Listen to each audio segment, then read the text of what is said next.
Alhamdulillah, Alhamdulillah, wassalatu wassalamu ala nabiyillah wa ala alihi wa man walah ila yawmil qiyamah amma ba'd. Assalamu alaikum wa rahmatullahi wa barakatuh. On s'était arrêté hier sur un point très important qui était le fait que il n'y a pas de mal, nous apprend le Cheikh Sulayman al-Ruhaili, pour une femme de se proposer elle-même en mariage à un homme qui lui plairait. Et on l'a vu, ça peut se faire d'elle-même, mais de manière chaste et pudique. Et ce qui est préférable à cela, compte tenu de la corruption des cœurs de nos jours et de la sensibilité de ces messieurs de nos jours qui ont du mal à se tenir, eh bien c'est de passer par un mahram. Donc si possible, de passer par le mahram de ce prétendant-là en allant voir sa sœur, sa mère, sa fille, quelque chose comme ça, ou bien de communiquer à cet homme qui nous plaît le numéro, l'adresse, l'email, puisqu'on est moderne, de notre mahram à nous, de notre tuteur si possible. Allons droit au but, puisque le mariage est entre les mains du tuteur. Pourquoi passer par 36 chemins compliqués? Souvent, je reçois cette question, est-ce que je peux faire une muqabala avec juste ma mère et le prétendant? Est-ce que je peux faire une muqabala avec juste ma sœur et le prétendant? Avec une amie et mon prétendant? Histoire de casser la khalwa. Alors oui, la khalwa, l'isolement sera cassé, clairement. Mais à quoi bon vous fatiguer à faire toutes ces rencontres dans le dos du tuteur s'il n'a pas donné son accord, s'il n'a pas donné son aval, s'il n'a même pas été avisé, pour qu'au final, lorsque tu vas enfin présenter ce prétendant que tu auras rencontré 3, 4, 5 fois avec ta chère maman, au final, lorsque ça va être la rencontre fatidique avec ton père va dire: oh, moi il me plaît pas du tout, hors de question que je te marie avec lui. Tu te seras fatigué pour rien du tout. Donc voilà pourquoi il est mieux que dès le départ, les muqabalat, les rencontres, se fasse directement en présence du tuteur, puisque c'est dans sa main que se trouve la clé de ton mariage. Donc, on avait narré cette magnifique histoire de cette femme qui s'était offerte au prophète sallallahu alayhi wa sallam.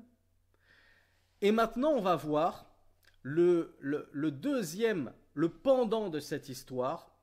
On avait rappelé à nos frères futurs tuteurs, Inch'Allah, s'ils ne le sont pas déjà, qu'ils ont une lourde responsabilité. C'est de trouver un mari à leur fille, de ne pas attendre que leur fille soit désespérée à 30 ans, 40 ans, au point qu'elles doivent ensuite se mettre à chercher d'elles-mêmes sur les réseaux sociaux, aux terrasses des cafés ou je ne sais où, un mari. Est-ce que vous avez un dalil en tête, une histoire tirée de nos récits islamiques, qui montrerait que à l'époque, les hommes, ils se hâtaient de marier les filles sous leur tutelle. C'était eux qui allaient chercher, qui allaient proposer leur fille en mariage. Ils n'attendaient pas forcément qu'on vienne demander leur fille en mariage. Eux-mêmes, ils prenaient les devants. Ça, c'était des vrais rijal, des vrais bonhommes, des vrais tuteurs qui prenaient leurs responsabilités. Alors bravo Bint Amin, elle a mis exactement le doigt là où le Cheikh Sulayman l'a mis. Alors oui, il y a une bint qui nous parle de la fille du prophète pour Ali, effectivement.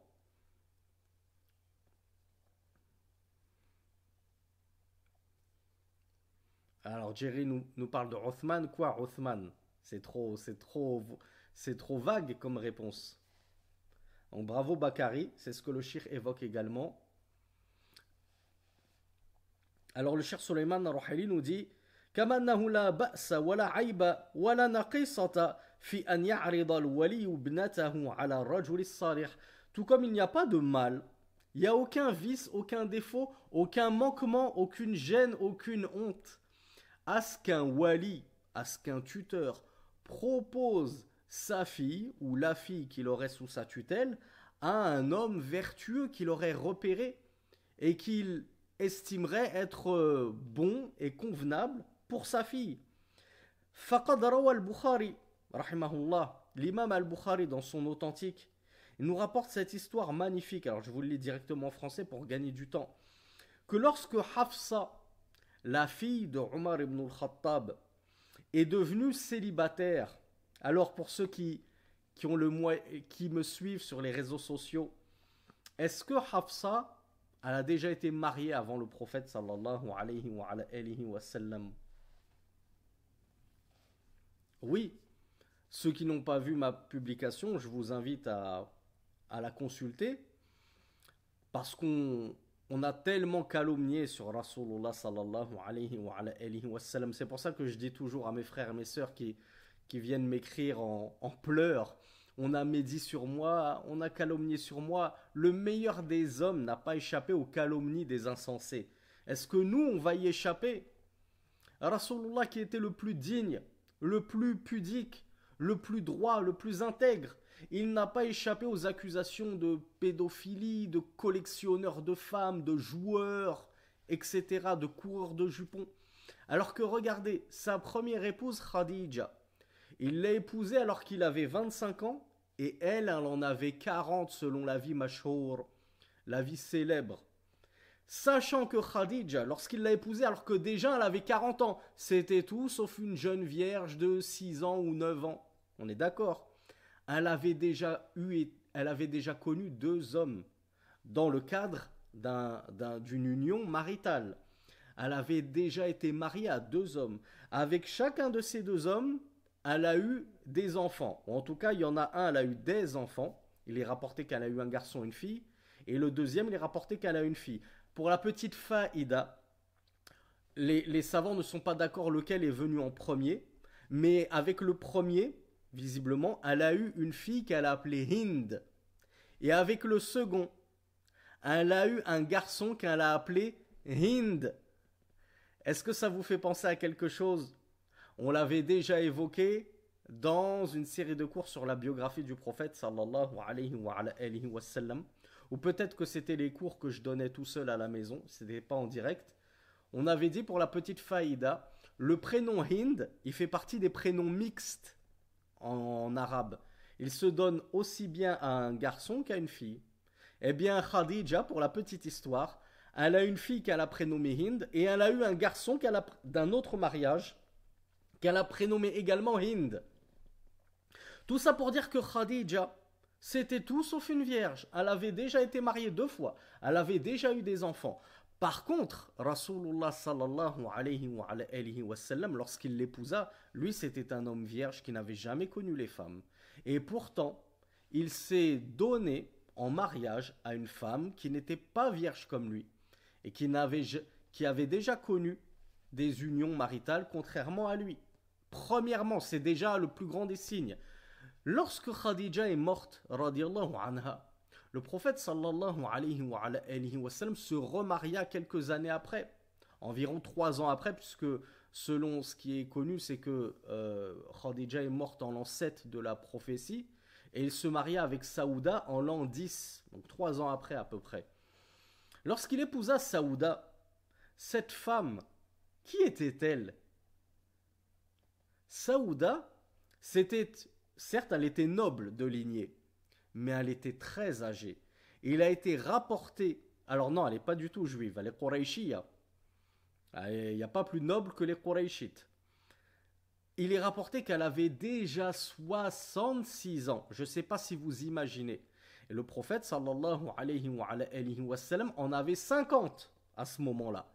Il épousait une femme de 66 ans qui avait elle-même déjà connu le mariage, qui avait eu des enfants d'un précédent mariage. Donc encore une fois, tout sauf une jeune vierge. En réalité, quand on regarde les femmes du messager d'Allah, et il en a eu 11 en tout, et il est mort en laissant 9 femmes derrière lui. Donc vous voyez un petit peu le grand nombre de femmes qu'il a eu. Sur ce grand nombre de femmes qu'il a eu, la seule qui en réalité était vierge et qui n'avait jamais connu le mariage, c'était Aïcha. Celle que tous les islamophobes se jettent sur cette histoire. Ouais, votre prophète pédophile, et Aïcha ceci, et Aïcha cela. Mais c'était la seule d'entre toutes. D'ailleurs, elle se vantait elle-même. Elle disait, à Rasulullah sallallahu alayhi wa sallam, si tu avais la possibilité de manger d'un arbre intact dont on n'avait jamais consommé les fruits, et à côté se trouvait un arbre dont les fruits avaient déjà été consommés, vers quel arbre te dirigerais-tu et lequel te plairait le plus? Il lui a dit, bah forcément l'arbre dont les fruits sont intacts et qui n'ont jamais été touchés. Et elle se vantait, elle faisait une jolie parabole, une jolie métaphore, pour montrer que elle n'avait jamais été touchée par aucun homme avant lui. Contrairement à toutes ses autres épouses. Même des épouses très jeunes comme Safiya. Il a été rapporté que Safiya, il l'a épousée à 15 ans. Certains avancent 20 ans. Euh, et Juwayriya, qui n'avait même pas atteint les 17 ans. Regardez comme elles étaient très jeunes. Eh bien, ces deux jeunes femmes, Safiya, c'est elle la juive d'ailleurs, qui était connue pour être très très belle. Et Rasulullah d'ailleurs, elle faisait partie du butin de guerre euh, je crois que c'était de Khaybar. Je ne sais plus c'était quel, à l'issue de quel razwa. Et il se l'est approprié dans le butin de guerre. Puis il lui proposa, soit je te libère et tu retournes à ton peuple sur le judaïsme, soit je te libère et tu te convertis à l'islam et je t'épouse. Alors qu'elle avait perdu son père dans cette bataille. Eh bien, elle décida de se convertir et d'épouser Rasulullah sallallahu alayhi wa sallam, sachant qu'elle avait déjà été mariée.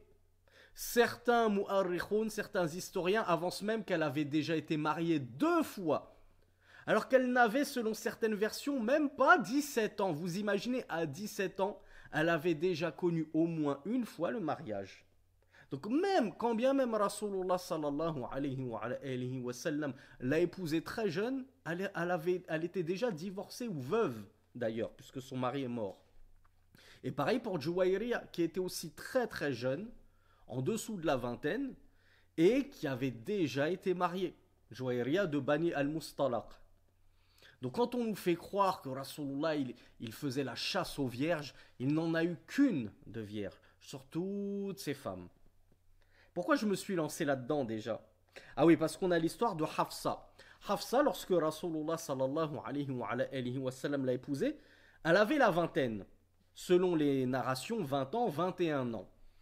Est-ce qu'à 20 ans, 21 ans, on s'imagine de nos jours qu'une femme est divorcée? On se dit, à cet âge-là, elle n'a jamais connu d'homme. Ben non. Hafsa, elle avait déjà connu un homme.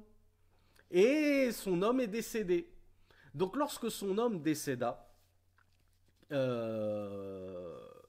Omar ibn al-Khattab, donc Hafsa c'était la fille de Omar ibn al-Khattab radiallahu anhu, le deuxième meilleur compagnon du messager d'Allah sallallahu alayhi wa sallam, eh ben, ce dernier s'empressa de la remarier, de lui trouver un mari, pour ne pas qu'elle reste seule sans mari. Regardez la bonne compréhension de Omar ibn al-Khattab et des compagnons de l'époque. On laisse pas nos filles comme ça à la maison à se tourner les pouces, à attendre que le prince charmant vienne toquer à la porte. Nous-mêmes, on prend les devants. Qu'est-ce qu'il a fait Omar ibn al-Khattab radiallahu anha? Il est parti voir Uthman ibn Affan, troisième calife de l'islam, troisième meilleur compagnon du prophète sallallahu alayhi wa sallam. Et il lui proposa Hafsa en mariage. Et Uthman, radiallahu anhu, il lui a dit, je vais réfléchir. En réalité, Uthman, il n'en voulait pas. Et vous allez comprendre pourquoi. Mais pour ne pas blesser Uthman, regardez subhanallah, les compagnons comme ils étaient loin par rapport à nous. Regardez la pudeur qu'ils avaient, l'intelligence qu'ils avaient, les bons comportements, les moralités éminentes, pardon.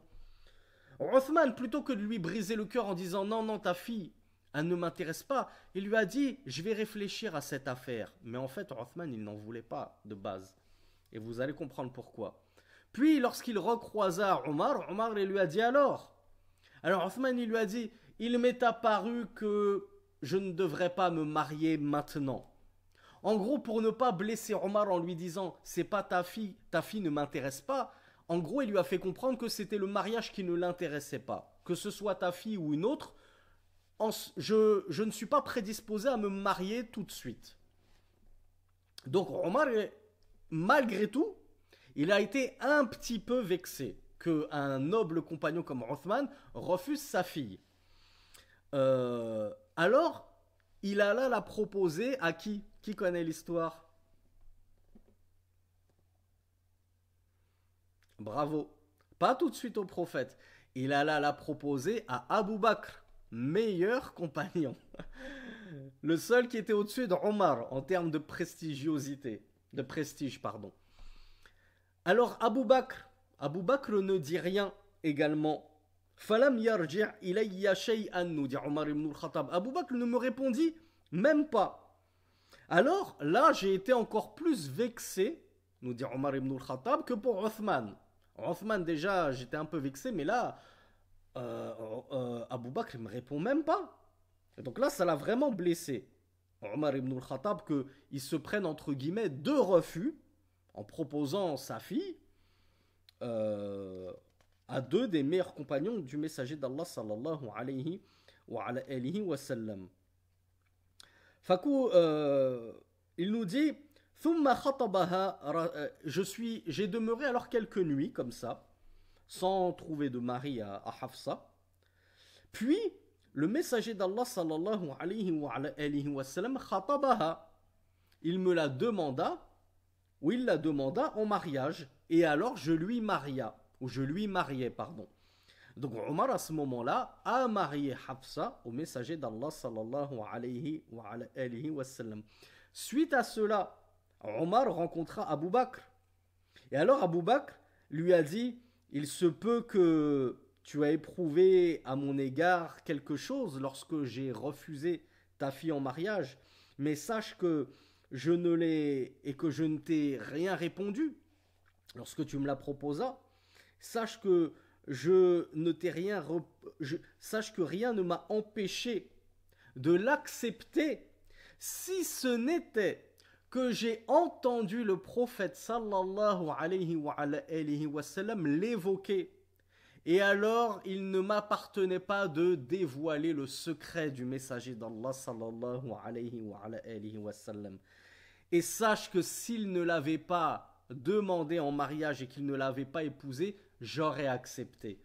Regardez ces nobles compagnons, comment ils étaient entre eux, plein de douceur, plein de miséricorde entre eux, et surtout plein d'intégrité. Regardez comme Abu Bakr s'est refusé d'épouser Hafsa parce qu'il avait entendu que le messager d'Allah sallallahu alayhi wa sallam l'a convoité en mariage.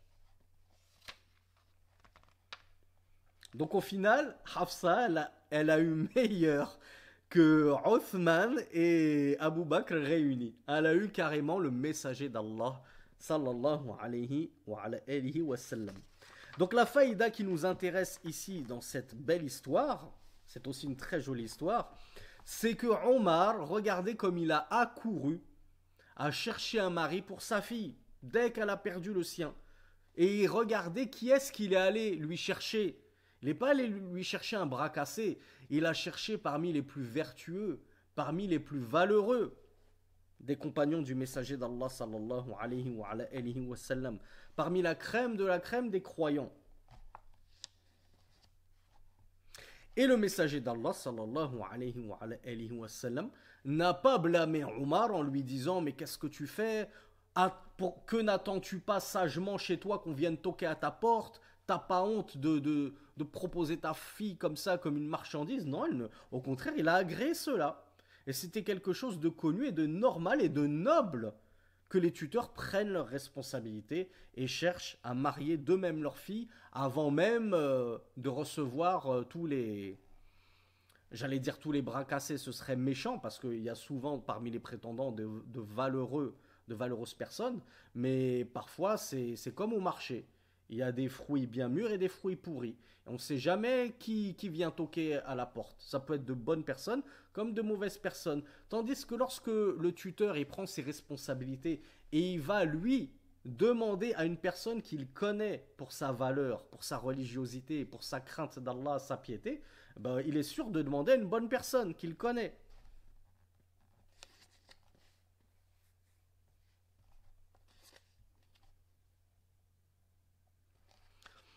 Alors on clôt le chapitre Ikhtiyarul mar'a wa zawj, la recherche d'un bon conjoint et d'une bonne conjointe.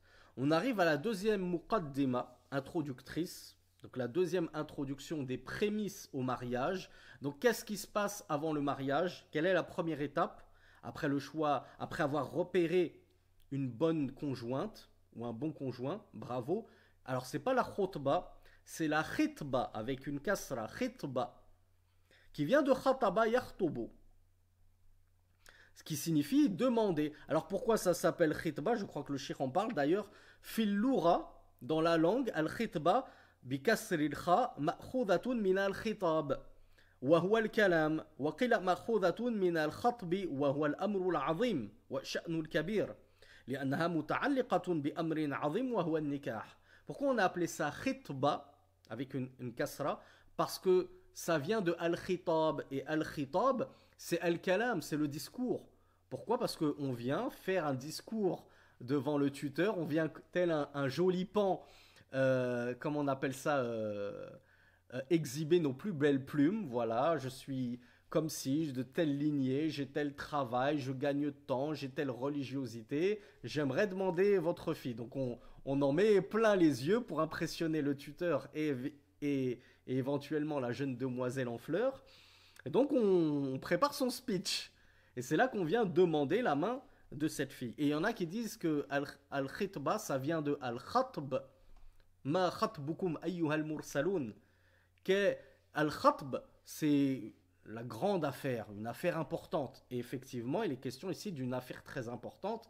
N'est-elle pas le mariage?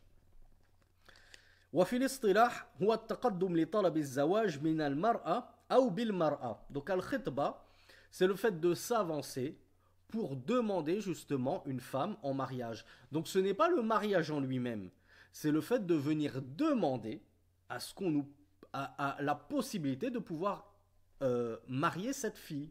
Et donc qu'est-ce qui se passe? Il y a deux cas de figure, voire trois cas de figure. Le pire des cas de figure, tu te fais refuser dès la khitba. Parce que la fille, c'est à ce moment-là qu'elle va pouvoir se dévoiler. Et qu'elle va pouvoir te voir également. Ça se trouve, elle ne te connaissait même pas. Et son père lui dit, voilà, il y a un homme qui est venu toquer à la porte, il a envie de t'épouser, est-ce que tu veux le rencontrer? Ben, la fille peut dire oui, tout comme elle peut dire non, j'ai pas envie de me marier maintenant. Et du coup, si elle le rencontre et qu'il ne lui plaît pas, elle peut directement dire à son père, ça m'intéresse pas, j'ai pas envie d'aller plus loin.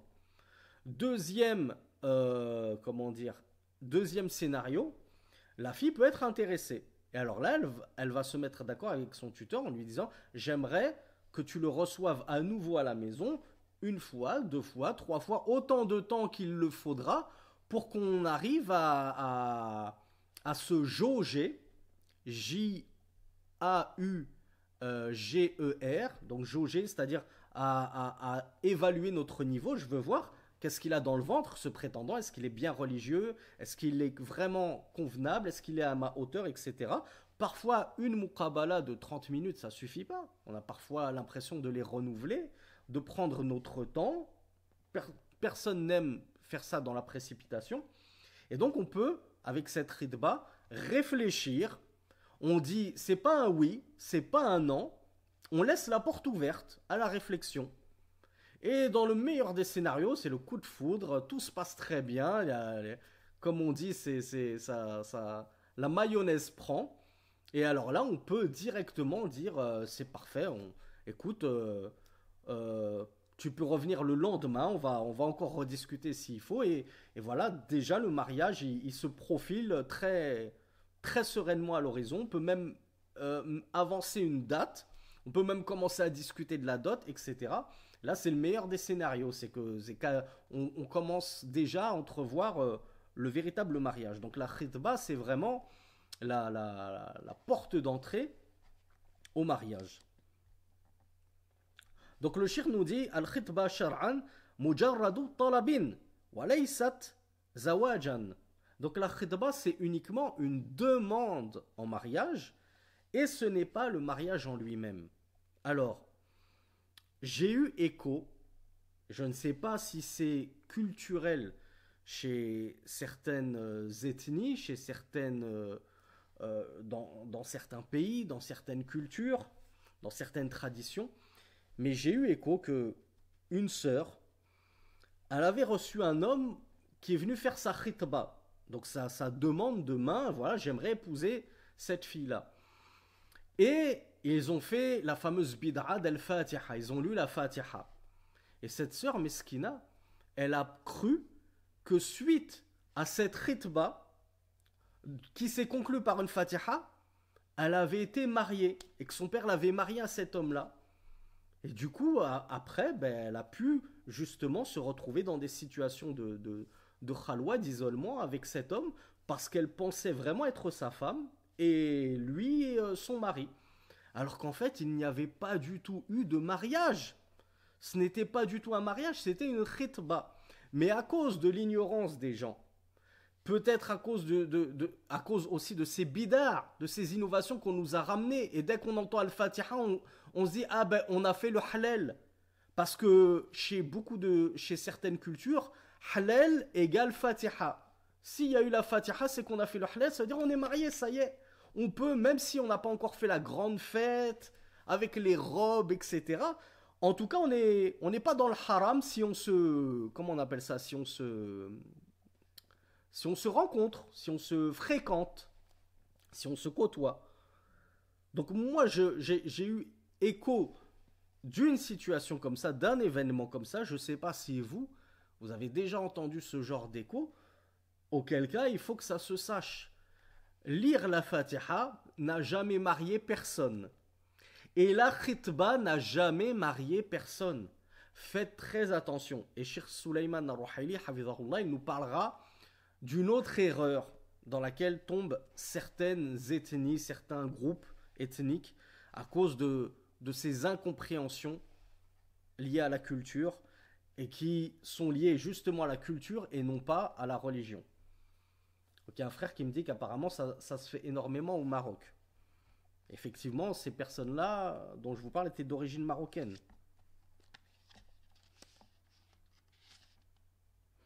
Donc le shir de nous rappeler que le mariage, il ne se comment dire, il ne se concrétise que lorsque toutes les conditions ont été remplies. Et on va le voir. Je vous l'ai dit très rapidement, mais parmi les conditions, il y a l'échange de vœux entre le tuteur et le marié. Je t'ai marié ma fille, et le marié répond j'ai accepté. Et il y a les deux témoins.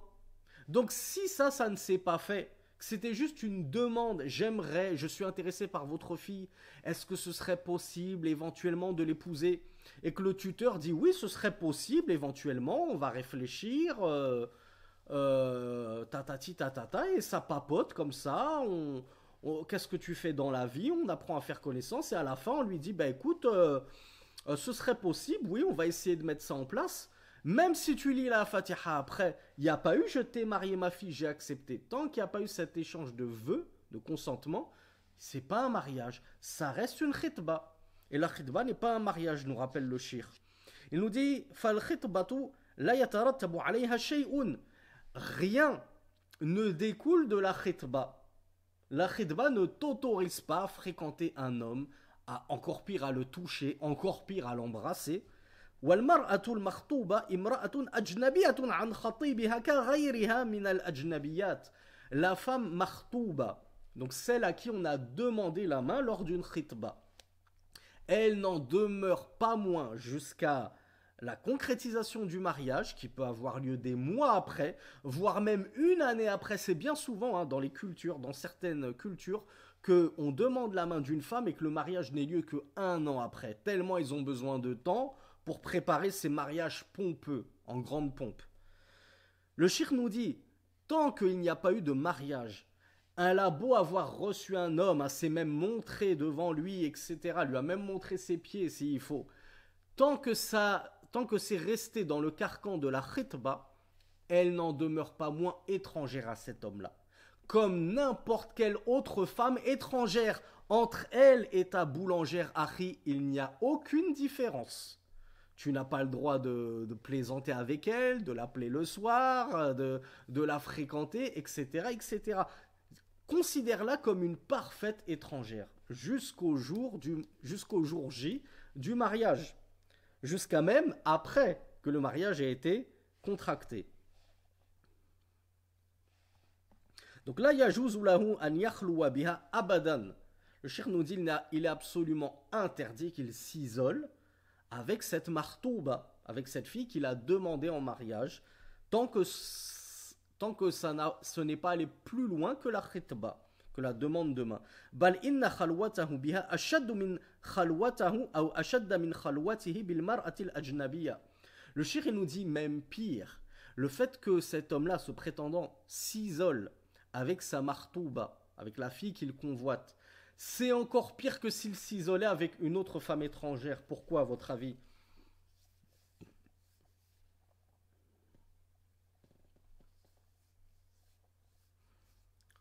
Voilà, parce que il y a une grande attirance entre les deux généralement. Donc la fitna, elle est bien plus grande entre deux personnes qui se plaisent et qui aimeraient unir leur vie, et plus si affinité, plutôt que toi et ta boulangère de 50 ans qui te plaît pas et pour qui tu n'as aucun intérêt.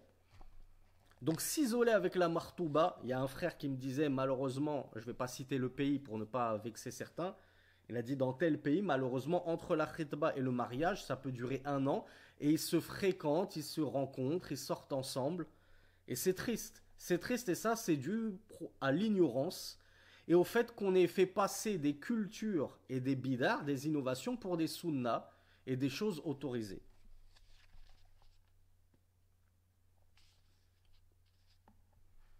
Donc le shir nous dit, il n'est pas autorisé pour lui, le khatib, donc celui qui demande la main d'une femme, de s'asseoir avec elle euh, n'importe où, hein. Fil amakin, comme je vous le disais de manière humoristique, les muqabala à Quick, on se dit ouais mais on est au Quick, il y a beaucoup de monde autour de nous, donc on n'est pas dans la khalwa, on n'est pas dans l'isolement, mais peu importe.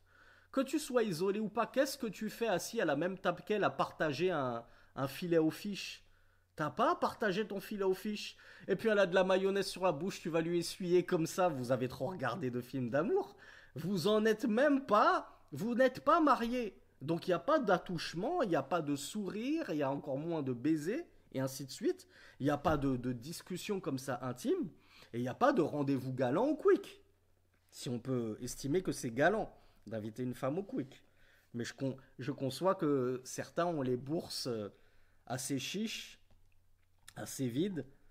Donc forcément, le quick à 5 euros le menu, c'est la facilité. Le cher nous dit, voilà, yajuzu lahu al-hadith ma'aha bitabassutin. Il n'a pas à parler avec elle comme ça et à s'étaler en discussion avec cette femme.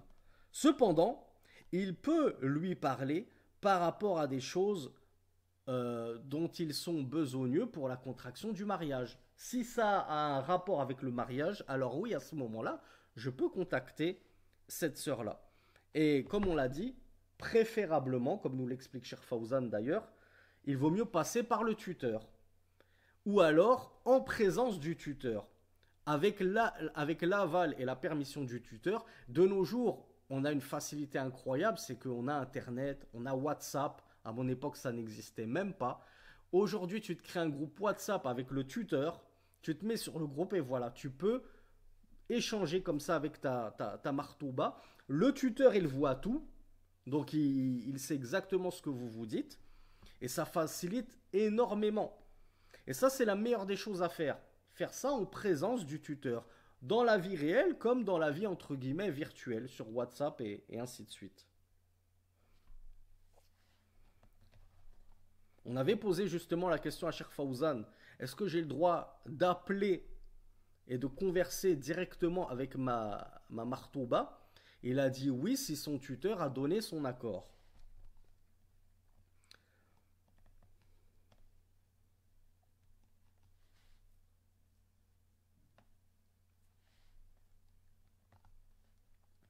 Donc le Cheikh Sulaiman, de nous rappeler que le fait de sombrer dans la facilité par rapport à cette affaire-ci, l'affaire des échanges comme ça, illicites, avec la fille qu'on a demandé en mariage, à trop ouvrir la porte, outre le fait que ce soit interdit en soi, ça va amener à beaucoup de maux, M-A-U-X, qui vont engendrer beaucoup de dégâts, ne serait-ce que pour la femme et pour sa famille. Elle peut tomber sur quelqu'un qui va finir par jouer avec elle, la déshonorer, essayer de gratter des photos. Les photos, elles vont finir là où vous savez. Il va se passer ce qu'il se passe tristement. Et alors là, ça va être le déshonneur de la fille, le déshonneur de toute la famille. À cause de quoi? À cause du fait qu'on ait pensé que parce qu'on avait fait une khitba, ça nous donnait tous les droits. Qu'on avait carte blanche, qu'on pouvait faire ce qu'on voulait.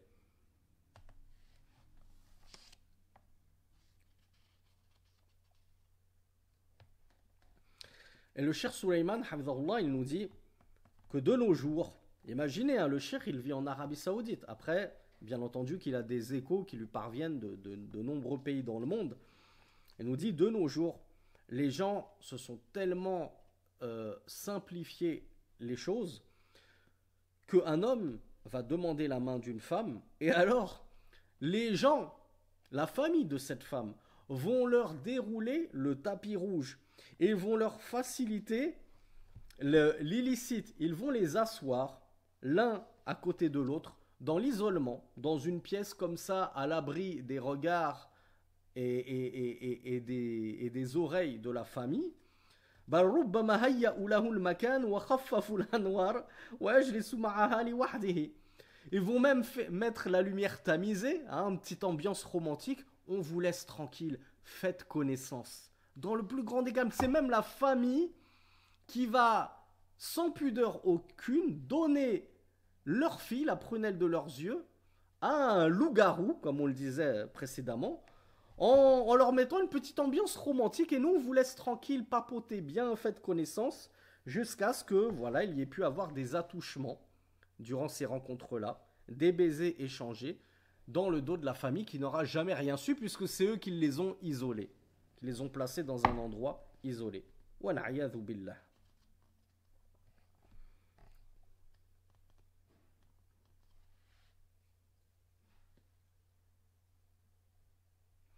Alors là, honnêtement, je l'ai appris de Cheikh Suleiman al-Ruhaili.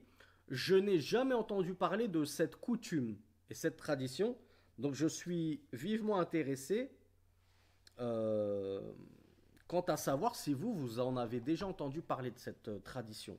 Le Cheikh Suleiman al-Ruhaili dit: j'aimerais attirer votre attention envers une chose. C'est que dans certaines cultures, chez les musulmans, bien entendu on parle des musulmans, il y a ce qu'ils appellent entre le contrat de mariage officiel et la cohabitation. Donc vous savez que après le mariage, c'est pas toujours que le marié va chercher son épouse et la ramène directement dans le domicile conjugal. Parfois, il demeure un certain laps de temps. Et ce qu'on appelle ad-dukhul bil mar'a notamment, c'est le fait que la femme pénètre dans le domicile conjugal. Eh bien, il y a certaines coutumes, certaines traditions qui appellent l'espace de temps, le laps de temps entre le mariage, la rédaction du contrat de mariage, même à l'oral, hein, et le fait que la femme gagne le domicile conjugal et donc que les deux époux s'unissent sous le même toit, ils vont appeler ça khitba. C'est ça qu'ils vont appeler al-khitba. Alors que al-khitba, on a dit, normalement, ce qui est connu, c'est que la khitba, c'est juste la demande en mariage. Là, la khitba, chez certaines cultures, c'est ce qui va suivre le mariage officiel, mais il n'y a pas eu encore de cohabitation. Alors, il y a iPhone qui me dit, normalement, ça, c'est appelé à le milkiya. Je ne connais pas non plus milkiya. Donc, le shir nous dit, il y en a qui appellent ça khitba. فإذا عقد الرجل عندهم على المرأة وقبل أن يدخل بها ويكون الفرح والوليمة يقولون خطبها وهذه خطبة. Donc entre le mariage et la walima, la grande fête que, comme nous le rappelait notre sœur Bintamin, et on le verra plus tard Inch'Allah, la sunna c'est que cette grande fête a les lieu après que les deux conjoints ont gagné le domicile conjugal. Comme ça, on est sûr que voilà, c'est vraiment fait, c'est entériné. Là, on peut commencer à annoncer, à faire la fête, les festivités. Et bien, durant ce laps de temps, eux, ils vont dire l'homme khatabaha. L'homme, il a fait la khitba. Donc, ils appellent ça khitba, alors qu'en fait, ces gens-là, est-ce qu'ils sont mariés ou pas réellement? Oui, on vient de le dire, le contrat de mariage, il a eu lieu. Est-ce qu'ils ont droit de se toucher ou pas? Entre ce laps de temps, entre le mariage et le fait que les deux conjoints gagnent le domicile conjugal. Oui, ils ont le droit de se toucher. Mais regardez ce que va nous dire le cheikh Hafidahullah. Il nous dit هذا ليس الذي نتكلم عنه الذي نتكلم عنه هو الذي يكون قبل العقد أما هذا فهي زوجة وإن سموها مخطوبة. Le cheikh nous dit, nous quand on parle de khidba, c'est pas de ça qu'on parle. Nous la khidba, on parle de ce qu'on vient de voir, ce qu'il y a avant le mariage, la demande de la main. Mais ça, ce que eux appellent khidba, nous on dit que cette femme-là, elle n'est pas martouba, elle est zaouja. Elle est véritablement épouse. Ça y est, le mariage a eu lieu, c'est son épouse. Mais, وَلِذَلِكَ أُوصِي طُلَّابَ الْعِلْمِ. Alors là, le cheikh il nous dit une chose intéressante. Il nous dit, voilà pourquoi j'enjoins aux étudiants en sciences, lorsque des gens les appellent pour les questionner au sujet de la khitba, eh bien, je les enjoins à demander des détails. Parce qu'il se peut que toi, on te parle de khidba et tout de suite, tu penses, ben, la khidba, c'est la demande de la main. Alors qu'en fait, ce frère-là, il provient de la culture dans laquelle la khidba, c'est l'après-mariage, mais avant l'union sous le toit conjugal. Donc en fait, tu vas lui faire une fatwa en lui disant, mais taqillah, c'est pas encore ta femme, t'as pas le droit de la toucher, elle a pas le droit de se dévoiler devant toi, etc. Alors qu'en fait, ils sont mari et femme. Et bien sûr qu'ils ont le droit de faire tout ça. Donc il pourrait y avoir de gros quiproquos. وأحيانا يريدون بالخطبة ما بعد العقد ولكن قبل الدخول.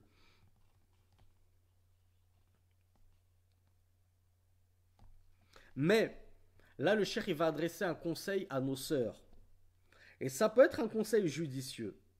Il nous dit, j'aimerais attirer l'attention envers nos sœurs que لا ينبغي للمرأة أن تسلم نفسها للزوج حتى يعلن دخوله بها. J'invite mes sœurs, nous dit le cheikh, à ne pas s'offrir à leur époux. C'est ton époux, hein?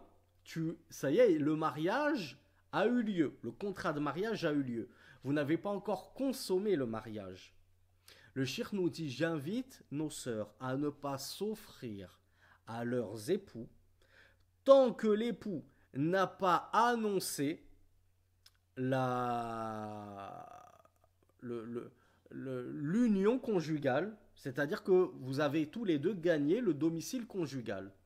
Et c'est lorsqu'on gagne tous les deux le domicile conjugal que, en général, il y a ce qu'on appelle la nuit de noces. On consomme le mariage. Et suite à cette nuit de noces, cette consommation du mariage, c'est là que généralement on fait le banquet, etc., etc. Honnêtement, on peut pratiquer dans l'ordre qu'on veut. À partir du moment où on est marié, on fait ce qu'on veut. Il n'y a plus rien d'interdit, si ce n'est certaines choses qu'on verra plus tard. Mais en termes de est-ce qu'il faut faire le banquet avant, après, etc., vous pouvez le faire comme vous voulez. Mais le cheikh nous dit juste, moi je conseille à nos sœurs de ne pas s'offrir tout de suite, tant que l'homme il t'a pas ramené dans ton domicile conjugal. Parce que malheureusement, le cheikh, encore une fois, il a eu des échos. Et il nous dit qu'il y a eu des hommes qui ont joué avec les sœurs, qui ont consommé le mariage et pris leur virginité, puis qui ont divorcé les femmes avant même qu'elles n'aient pu gagner le foyer conjugal miskina. La femme n'a jamais pu mettre un pied dans sa vie de couple, entre guillemets. Il a juste joué avec elle. Donc elle a dit, il préconise que les sœurs attendent un petit peu, que le mari prenne ses responsabilités, qu'il la ramène dans son domicile où elle est la maîtresse de maison, qu'il annonce ensuite, ça y est, nous nous sommes mariés, nous avons gagné notre foyer conjugal, on va faire la walima, etc., le grand banquet, et quand tout le monde est au courant et que tout le monde a bien mangé, là, offre-toi à ton mari, donne-lui ce cadeau-là. ce n'est pas haram de s'offrir avant, comme on vient de le dire. C'est juste un conseil du shir parce qu'il estime qu'il y a eu des abus de ce côté-là, de la part de certains loups-garous.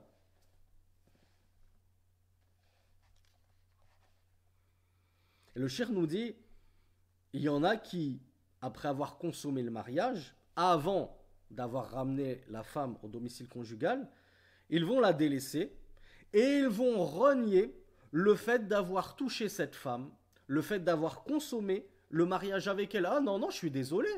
Moi, je l'ai jamais touché cette femme. On n'a jamais cohabité ensemble. Elle est restée chez son père. Ça fait une semaine qu'on s'est mariés, une semaine qu'elle est chez son père. Et en fait, il l'avait appelée à l'hôtel. Il lui a dit, viens à l'hôtel, on va consommer le mariage. Et donc, ensuite, il va la jeter et il va dire, je suis désolé, moi, je ne l'ai jamais touchée. Pourquoi c'est important, à votre avis, de savoir est-ce que le mariage il a été consommé ou pas? Pour ceux qui ont déjà lu Surat al-Baqarah, bravo Dhul Nourayn, la dot, c'est pas du tout le même jugement en fonction de est-ce que tu as consommé le mariage ou que tu l'as pas encore consommé vis-à-vis de la dot. Et on le verra, Inch'Allah. Donc il y a des loups-garous qui jouent avec ça, justement. Alors, il nous reste un quart d'heure, Inch'Allah. On va voir les femmes qu'il est interdit de demander en mariage. Donc, Nisa'un tahrumu khitbatuhunna. Il y a plusieurs types de femmes c'est même pas qu'il est interdit de les épouser, c'est déjà de base, il est même interdit de les demander en mariage. لا يجوز لرجل أن يخطب بعض النساء منهن المرأة المتزوجة. Je pense que là c'est tellement évident.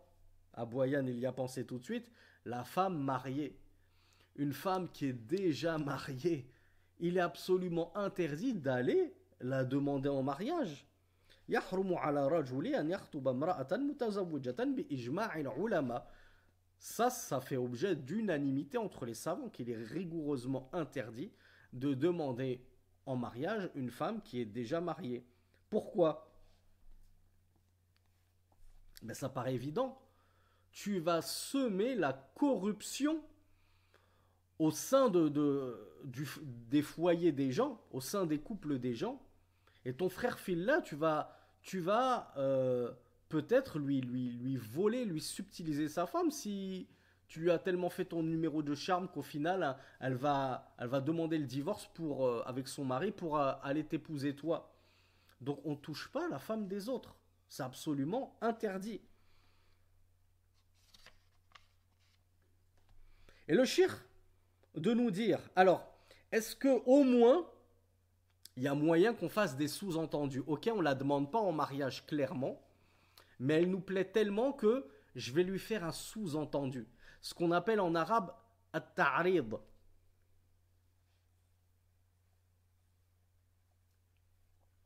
Effectivement, ni clairement, ni expressément, ni de manière sous-entendue.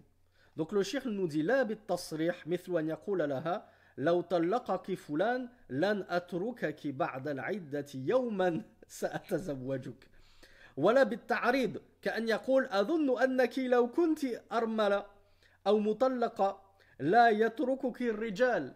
Le shir il nous dit on n'a pas le droit de demander la main d'une femme ni de manière expressive, expressément, comme le fait de lui dire par exemple si ton mari te répudie, je ne te laisserai pas une seconde après l'écoulement de ta idda sans t'épouser. Voilà, c'est clair et net. On ne peut pas faire plus forceur que ça. Là, le frère, il a trop forcé. Là. Il a pas du tout dosé. Là. C'est absolument interdit de faire ça. Mais en y allant de façon un peu plus subtile, est-ce que ça passe? Ça ne passe toujours pas. Le shir nous dit ni bit-ta'rid. Alors comment on appelle ça en français? Oui, de faire des sous-entendus de manière équivoque, implicite, me dit-on, subtile, effectivement. Il nous dit par exemple, le frère dirait, je pense que toi, tu es le genre de femme qui, si tu étais amenée à être veuve ou divorcée, les hommes s'empresseraient de t'épouser. Ah, c'est bon, arrête tes appels de phare. On a compris, Harry. La femme, si elle est pas trop bête, elle se dit là, j'ai une touche. Je sais que lui, il attend que ça que je lui donne le numéro de mon mahram. Donc, même ça, sache, Harry, que c'est interdit de lui faire ce genre de sous-entendu. Et ça fait même partie des kabira min kabairi dhunub, nous dit le Cheikh Sulaiman Narouhili hafidhahullah. Ça fait partie des péchés majeurs parmi les kabair. D'oser demander une femme qui est déjà mariée en mariage. Tu vas corrompre son couple. Tu vas semer la discorde. Est-ce que tu aimerais qu'on fasse ça avec ton épouse à toi lorsque tu seras marié? Et le shir de nous rappeler ce hadith du prophète sallallahu alayhi wa sallam, laysa minna man khabbaba imra'atan ala zawjiha. Dans un hadith rapporté par Abu Daoud, numéro 2175, le prophète sallallahu alayhi wa sallam a dit: ne fait pas partie de nous celui qui corromprait une femme envers son époux, c'est-à-dire qui va voler la femme mariée d'un homme en lui faisant son numéro de charme pour l'obliger à divorcer son mari et se marier avec lui. Il ne fait pas partie de nous. Rasulullah s'est désavoué d'une telle personne. Donc ça, c'est le premier type de femme intouchable, entre guillemets, ni expressément, ni même en termes de sous-entendu, la femme mariée.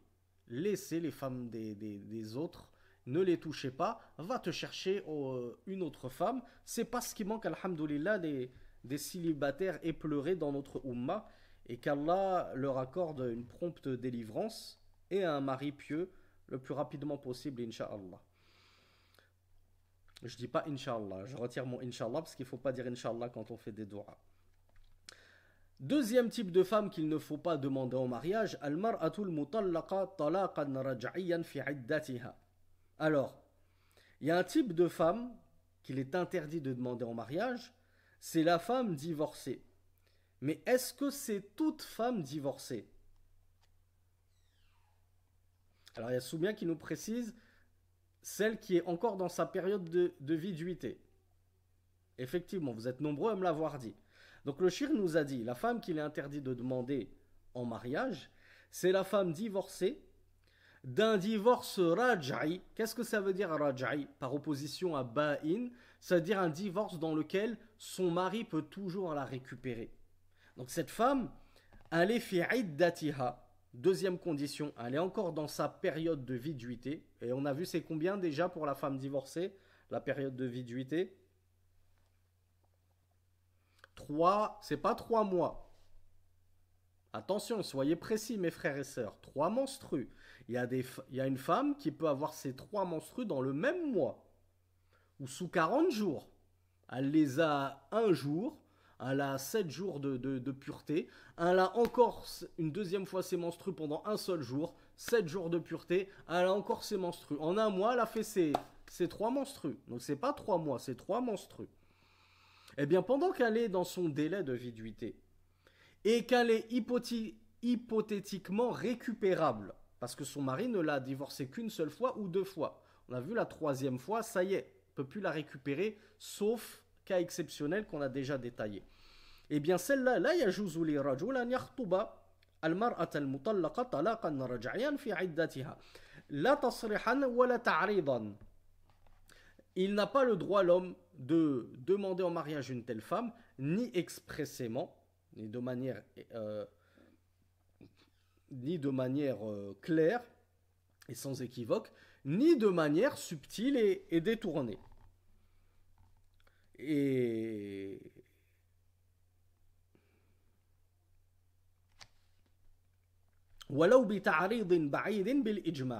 le shir nous dit ni de manière très détournée. Vraiment, j'ai essayé d'être ultra flou, ultra vague, en me disant si la sœur elle a un QI de 140, elle va comprendre que voilà, elle m'intéresse.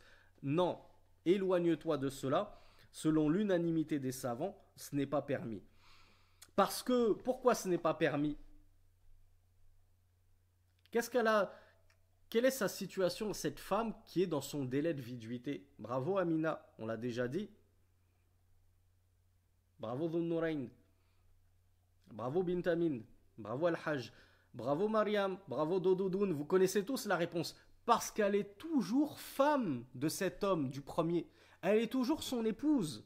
On a dit, c'est pas parce que ton époux t'a dit Tallaqtuki, je t'ai divorcé, que ça y est, hop, depuis le jour où il me l'a dit, je suis divorcé, j'ai plus le droit de me dévoiler devant lui, etc. Non, Ourti, sache-le que durant tes 3 menstrues, tu es toujours son épouse. Tu peux te montrer à lui, tu peux même enlever le voile, etc.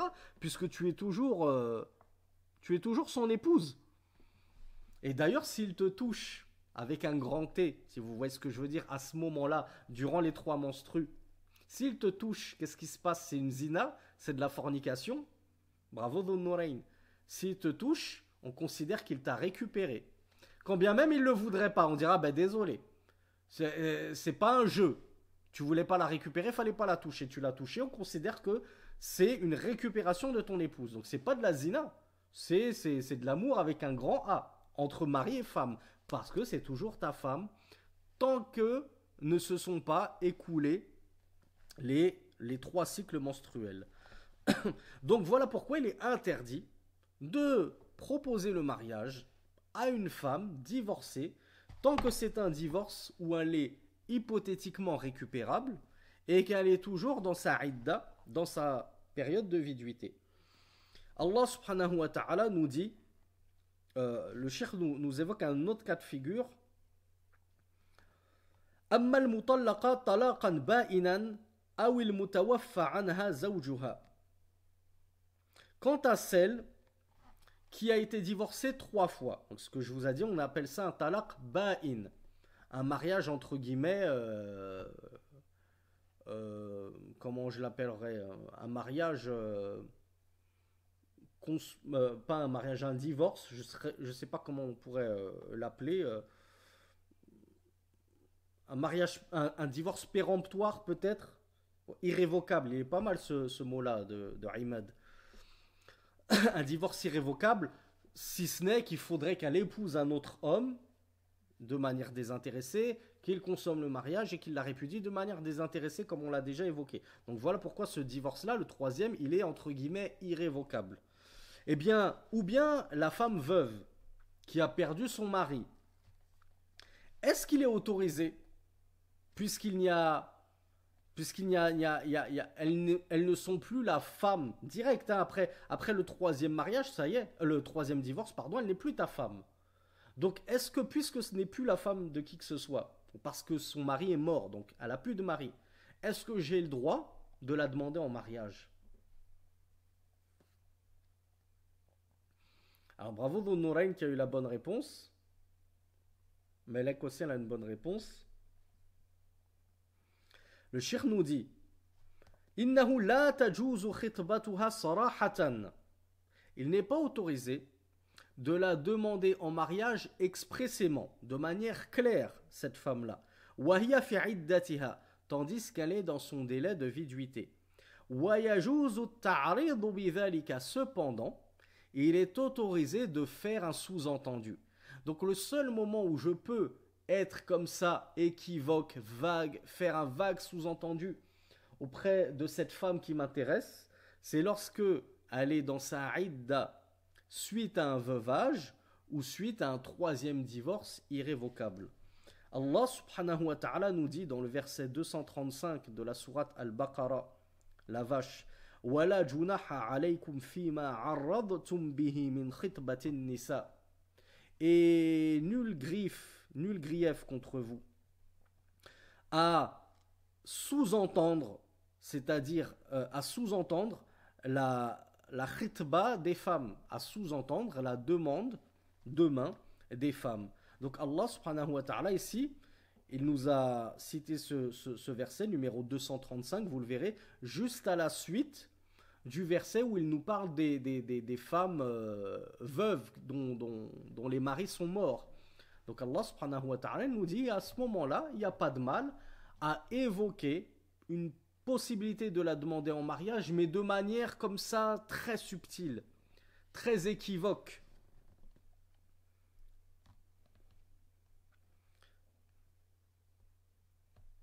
أما التعريض كأن يلمح ويقول أنا أرغب في الزواج وأنا والله حريص على أن أتزوج أو يكون التعريض قريبا فيقول مثلك لا يترك أو نحو ذلك فهذا جائز لا حرج فيه. Alors comment est-ce qu'on pourrait faire des propos sous-entendus, détournés auprès d'une femme qui se trouverait dans ce dernier cas de figure? Elle est veuve, elle est encore dans son délai de viduité, parce que après le délai de viduité, il n'y a plus de souci, on est d'accord. Après après l'écoulement du délai de viduité, je peux lui la demander en mariage très clairement. Mais quand est-ce que j'ai le droit de faire un sous-entendu? C'est lorsqu'elle est dans son délai de viduité, suite à un veuvage ou un divorce irrévocable. Alors bravo, Bintamin, elle nous dit par exemple, tu lui dis tu vas vite te remarier, Inch'Allah.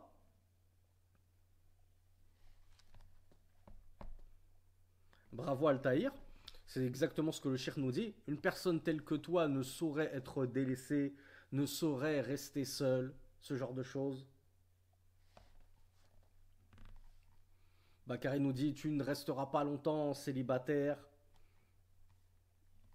Nourain, je ne vais pas lire ce que tu as dit parce que tu vas avoir des soucis si ton épouse elle assiste avec nous au cours et qu'elle tombe sur ce que tu as osé dire.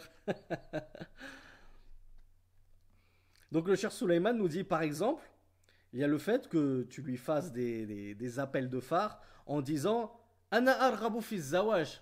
Ah, moi je suis vraiment intéressé par le mariage. Tu dis pas que c'est elle qui t'intéresse. Zama, t'es intéressé par le mariage, ça pourrait être n'importe qui. Alors qu'en fait, t'es juste intéressé par elle. Ou bien tu dis ah, vraiment, je suis pressé de me marier. Ou tu lui dis également semblable à toi ne saurait être délaissé, comme l'ont dit certains frères. Donc ce genre de propos comme ça, équivoque, sous-entendu, tu lui dis pas directement je veux t'épouser, je suis très intéressé par toi. Tu fais comme ça des phrases. Ainsi, tu sors de l'interdiction. Alors, est-ce qu'on est au dernier cas de figure de femme auquel cas je risque de déborder un petit peu, Inch'Allah. On voit le tout dernier cas de figure de femme qu'il est interdit de demander en mariage. On parle bien de la khitba. À votre avis, c'est laquelle? Quel est le dernier type de femme qu'il est interdit de demander en mariage? Alors non, c'est pas une question de mécréante et tout, parce que ça, on en a déjà parlé. Non, on parle de la musulmane. Puisque la mécréante, c'est pas qu'il est interdit de la demander en mariage, c'est qu'il est interdit de l'épouser. Et je peux même pas me marier. Nous, on est dans la khitba, là. La femme que je peux pas demander en mariage, c'est laquelle? Bravo, j'ai vu la bonne réponse défiler, parce que vous m'avez tous répondu très très vite. Ben, c'est le mar'atul makhtouba, tout simplement.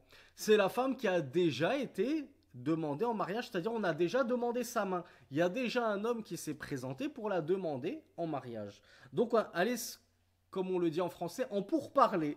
Elle est déjà en pourparler, en affaire, avec un prétendant. لا يجوز لرجل أن يخطب امرأة مخطوبة وقد ركنت لمن خطبها. Mais à une condition, c'est que cette sœur, elle est penchée pour ce prétendant, c'est-à-dire elle est intéressée par ce prétendant. Souvenez-vous, je vous avais parlé de 3 situations possibles après une khitba. Soit ça se passe mal et on te donne la réponse tout de suite, on te dit laisse tomber, c'est mort.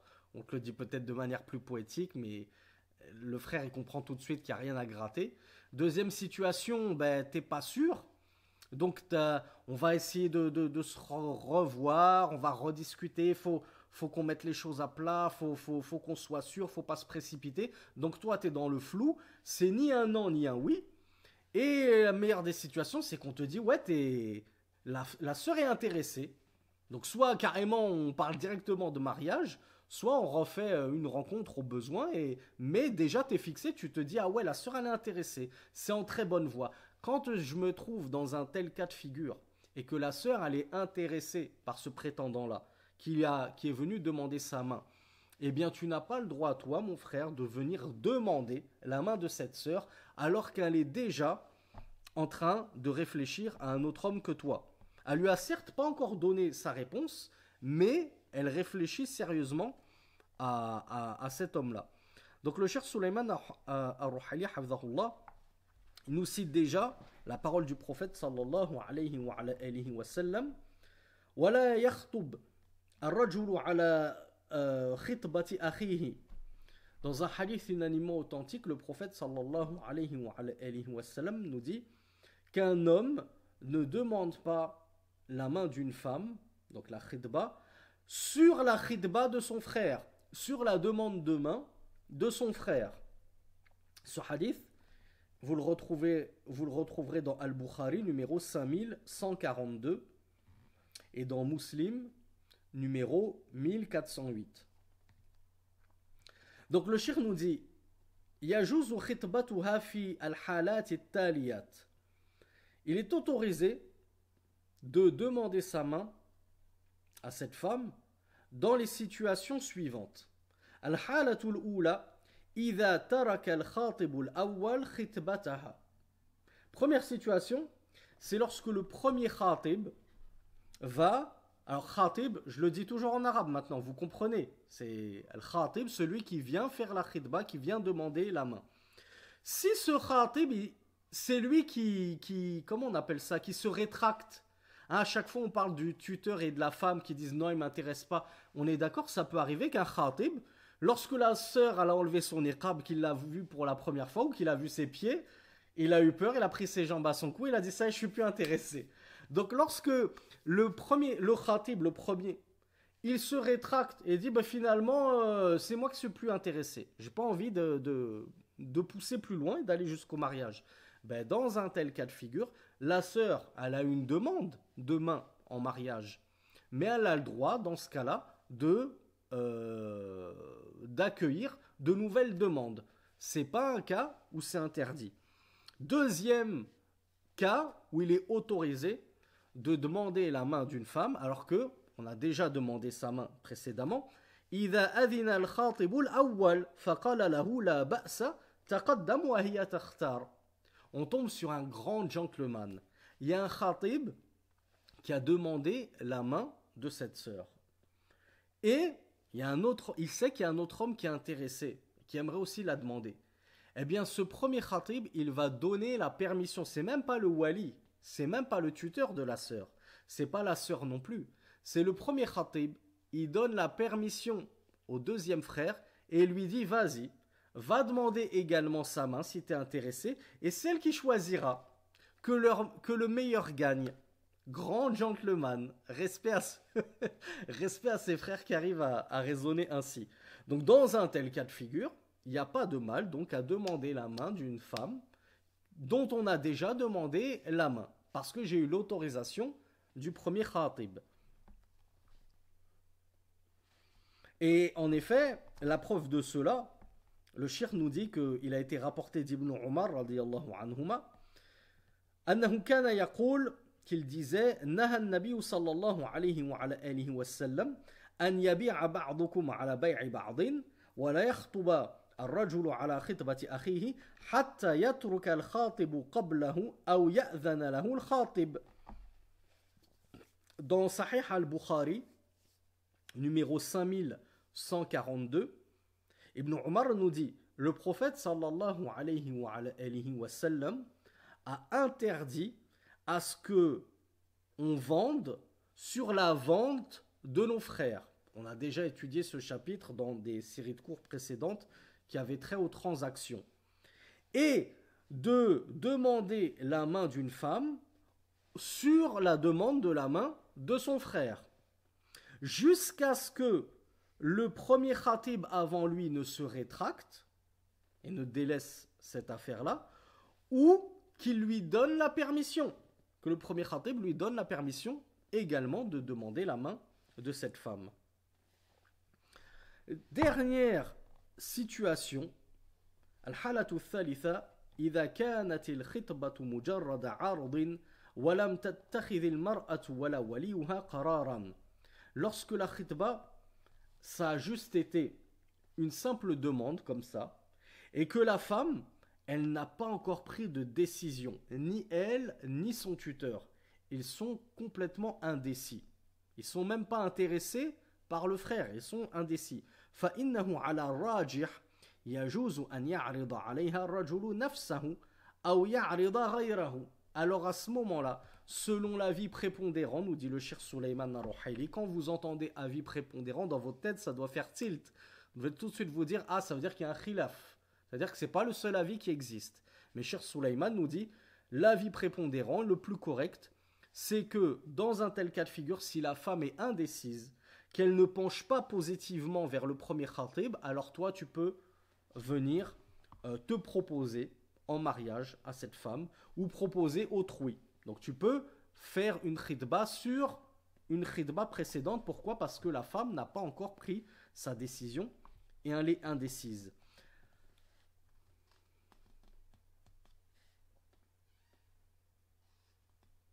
Le cheikh nous dit كأن يكون خطبها رجل لكنها لم تقرر بعد فلا زالت تفكر. Il y a un homme qui l'a déjà demandé en mariage. Cependant, elle n'a toujours pas pris sa décision. Elle est toujours en réflexion. ولا زالت في زمن المهلة. Elle prend son temps. ولم تركن له.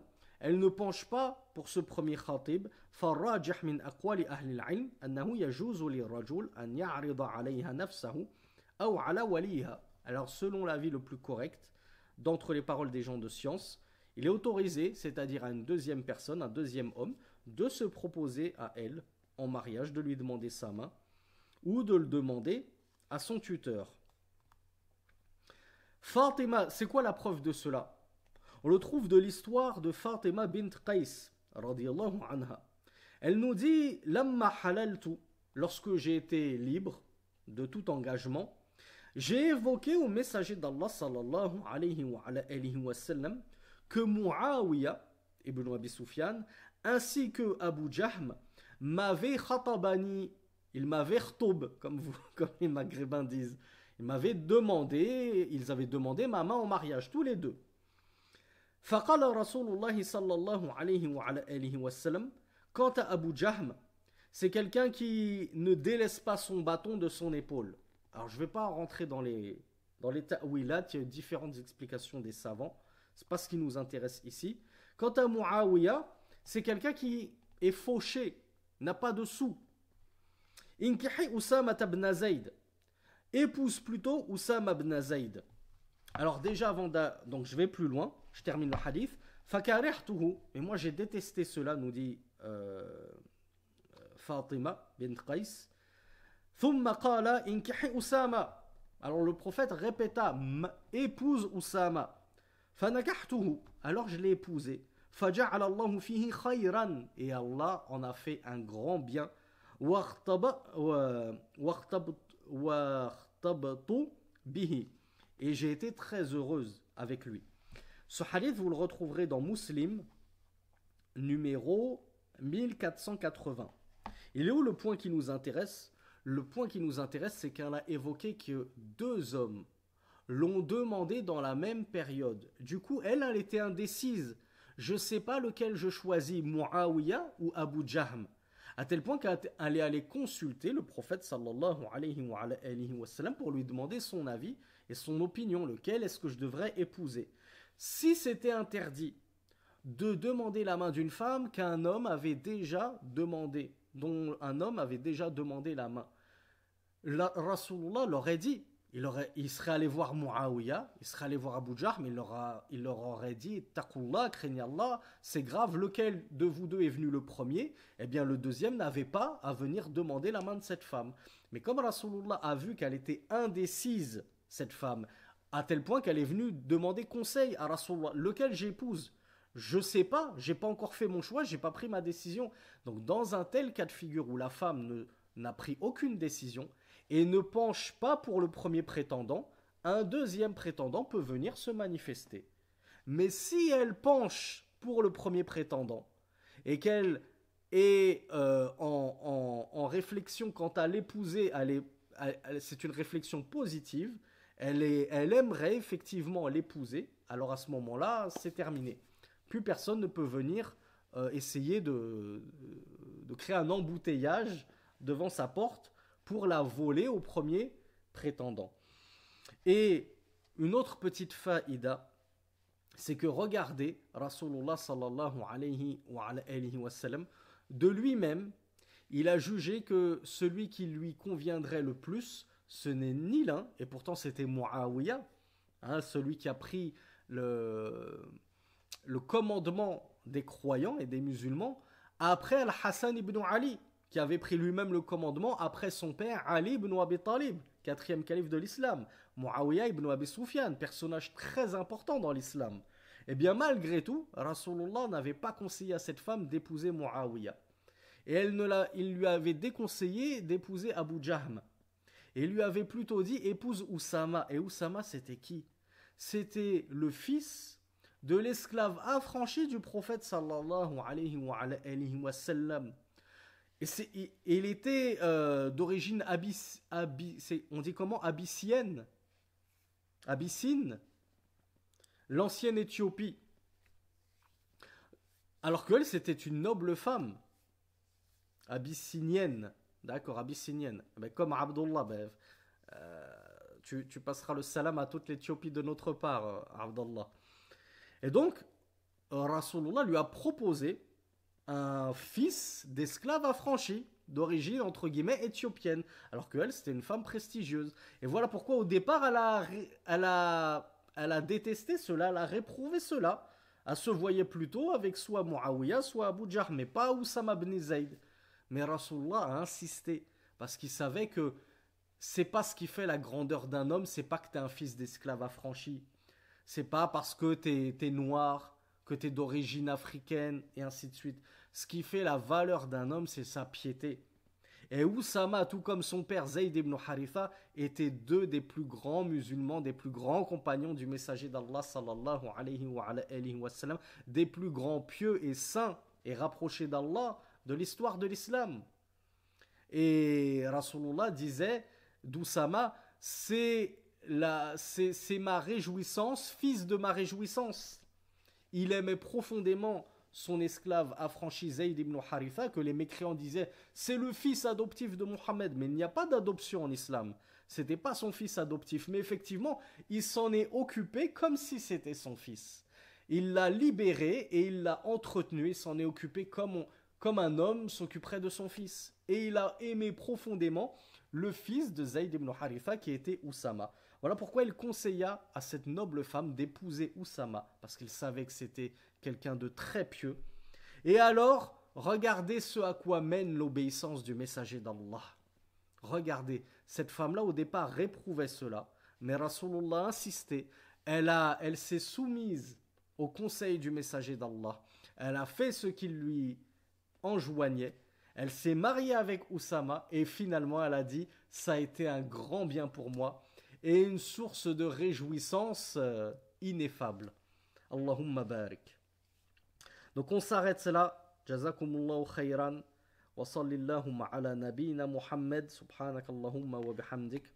Ashhadu an la ilaha illa ant. Astaghfiruka wa atubu ilayk. Notre prochain cours, Inch'Allah, je pense qu'il va beaucoup vous intéresser. Parce qu'il y a une sœur qui me demandait pourquoi je parlais des pieds de la prétendante. Ben, on va justement traiter de qu'est-ce que j'ai le droit de regarder chez la femme que je demande en mariage. Demain, Inch'Allah. Donc je vous rappelle, hein, on avait décalé les cours à 21h15. Là, j'ai encore un petit peu débordé et je vous prie de m'excuser pour cela. Donc je vous donne rendez-vous à demain à 21h15, Inch'Allah. Wa akhiru da'wana anilhamdulillahi rabbil alamin. Wassalamu alaikum wa rahmatullahi wa barakatuh.